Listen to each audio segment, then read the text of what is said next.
media advertising to children, and they do the same thing with children.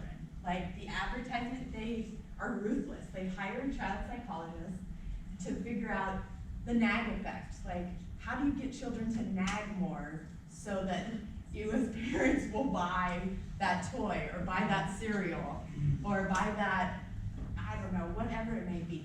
So really thinking about in your own personal lives, whatever there's shame surrounding or things that are hard for you sometimes, really talk about practicing that critical awareness. This is the big thing too, reaching out. So a lot of times you think you're alone, right? You're like, oh, everybody else has it together. No one else feels that way. I feel silly for thinking this, or I have this thought. Like if you put shame in a petri dish, what it really needs to grow is secrecy. Is that it's like, oh, the more you feel alone and don't seek out connection, like that's why this support group is amazing, right? You get to share your stories, you get to share some things that maybe that you've struggled with, and you get to be authentic in that. And you also get to have that feeling of, oh wow, somebody else felt that, and I'm not alone, right? So, and that's a big one for, particularly for my students that I've seen, like when they're going through the training, they think, oh my gosh, I have to be perfect. Like I have to get everything right. I have to be the perfect social worker, like that exists, right? Life is complicated and messy. But again, reaching out, and not just to anyone, not just like Renee says, it's not telling the whole world on Facebook or Instagram, and that can be used as a tool as well, but it's not, it's finding your people, right? Finding someone that you can connect with and be very real about, okay, this is a thought I had the other day, and and there's that non-judgmental space of finding out, so. And speaking shame, allow yourself to speak that shame and tell others how we feel and what we need in that moment, right? I was thinking about this so my mom, and she gave me permission to share this story. So my mom is caught in the sandwich generation. I don't know if anybody else has that experience where she's helping to take care of my brother's children, and then her mom's older, and her mom just had to go to assisted living. And so my mom has, and in some frustration, right? My grandma's not been the nicest, because she's frustrated too, right? And she said some things that have been hurtful to my mom, and then my mom's like, oh my gosh, Christina, I said these things to mom, but we talked about it, and she was like, oh my gosh, just saying it and being able to talk about it helps me feel a little bit better. Does that make sense? Because she's like, it wasn't my best moment. And I'm like, you can't be perfect all the time, right? There's a lot of complex things that go into that. So thinking about how can you speak it and how can that happen? Again, this is a practice, right? So Renee really talks about to do the work, you gotta do the work. That's why I trained so long, and I constantly am reviewing it, because you don't just arrive and you're like, oh, I have it all figured out every day, every minute of every day. So wholehearted living is not like trying to reach a destination. It's like walking towards a star in the sky. We never really arrive, but we know we're heading in the right direction, right? We're thinking about, okay, what am I doing today that connects with my authenticity, my values, so that I can be the best version of myself. So, what does authenticity mean? I think sometimes we throw that word around, right? Have you all been heard, oh, what does it mean to be authentic? So Brene talks about these 5 things what it means to be authentic. Cultivating the courage to be emotionally honest. That can be hard, right? And courage, when you hear the word courage, what do all of you think of? How would you define courage? Stoicism? What's that? Stoicism? Ooh, okay. Will you tell me a little bit more about that? Well, just people not showing their issues, and by not showing them, they appear to be courageous. Okay. Because, you know, your shit isn't out in the world, basically. Okay. I love that, because I think that a lot of times people grow up to believe that that is the only definition of courage, right? And courage can show itself in a lot of different ways. And Brené's definition she uses of courage comes from the word, it's broken apart. And I'm thinking it's Latin, and it means, it's broken apart, it means to tell the story of who you are with your whole heart. So, but a lot of times we've taken courage and turned it into the, like slay the dragon kind of courage, right? And the definition that she talks about, but a lot of us are taught that growing up, right? How were you taught in growing up? Like vulnerability is weakness, right? So courage is being, nothing bothers me, right? I have it all together. So I really appreciate you sharing that definition, because I think that's a lot of the times what individuals think of when they think of courage. Setting boundaries. This one is important. How many of you in here are really good at setting boundaries or saying no to things? Are you getting better? Yes. I need to talk to you afterwards. I'm getting better, right? And I love that. And why do you think that's important?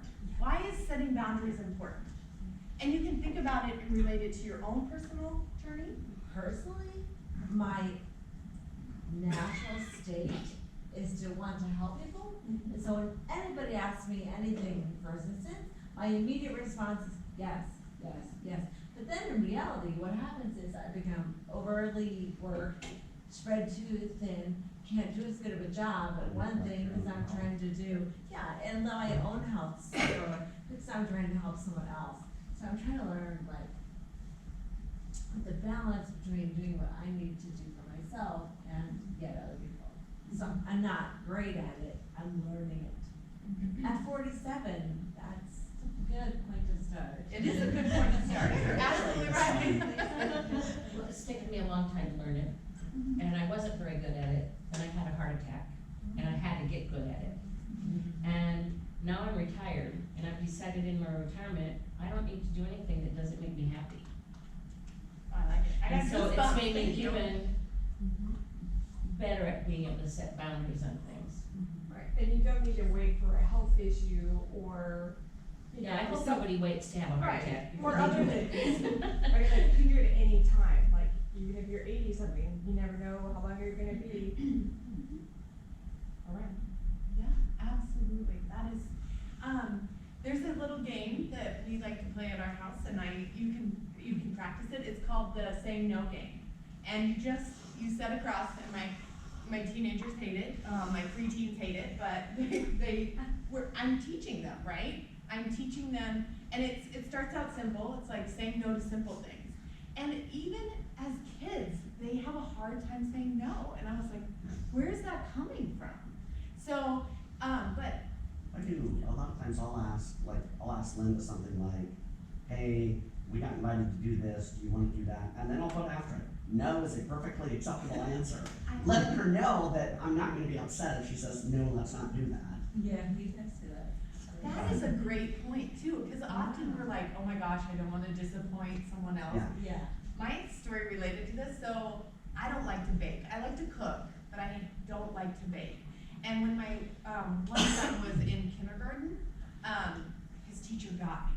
And what I mean by got me, I was picking him up. She's like, hey, Christina, we're having a bake sale on next Friday. And I was like, she's like, will you make cookies? And before I was like, oh my God, take it back, take it back.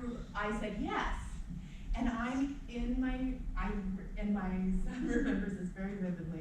I'm in my kitchen making like 500 cookies. Because I didn't realize at that time, like, you could really go to Hy-Vee and put them in a bucket like you made them. I didn't know those tricks yet. I was like, dang it, I didn't know that trick. So I'm sitting there making them, and there was not a lot of love put in those cookies. They sold out, and apparently they were good, but I was like cursing at these cookies. Like, I'm like, my grandma would be so embarrassed because I'm like using the F-bomb at these cookies, and I'm like, oh my God, yes! And my son's like, what is the matter? And they all left, and they were like, I go away now. And I was like, That's okay, been crazy today. but think about this. If I would have said no, it's about 30 seconds of discomfort Mm-hmm. compared to like 6 months of resentment. Because then I hid from her. Like, I never went into her classroom again, and she was, because I used to volunteer, and then I literally hid from her for the rest of the year. Not my best parenting moment, but real, right? Because I was like, oh my gosh, she's gonna ask me to bake again. I think another thing you have to learn is you don't owe them an explanation. You can just say no and leave it there. You don't have to say no because I'm doing this and this, or I'm Yeah. busy, or I just no. I tried to circle back, I tried to make like, no, but let me tell you what, like, that's how I feel, you know? Just a mic drop. No, boom, mic drop. Done, right? So I think that that's important. Exercising compassion, and we'll move on to that, and you'll get to practice a little bit of that. I love this. Like, I think about embracing who we are and letting go of who we're supposed to be. And that relates to the wanted and unwanted identities. I wanted to be seen as, oh, I'm the mom that does everything, right? Yeah, and bakes.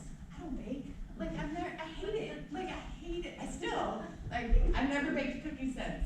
Never, ever. And I learned the Hy-Vee trick. So thinking about this in this authenticity exercise, with anything, so you create your own permission slips. Remember those in, like, when you had to go on a field trip, or like your parents had to sign them, or you had to sign them for your kiddos and stuff? That practice of creating your own permission slips. Your own permission slip to change your mind, right?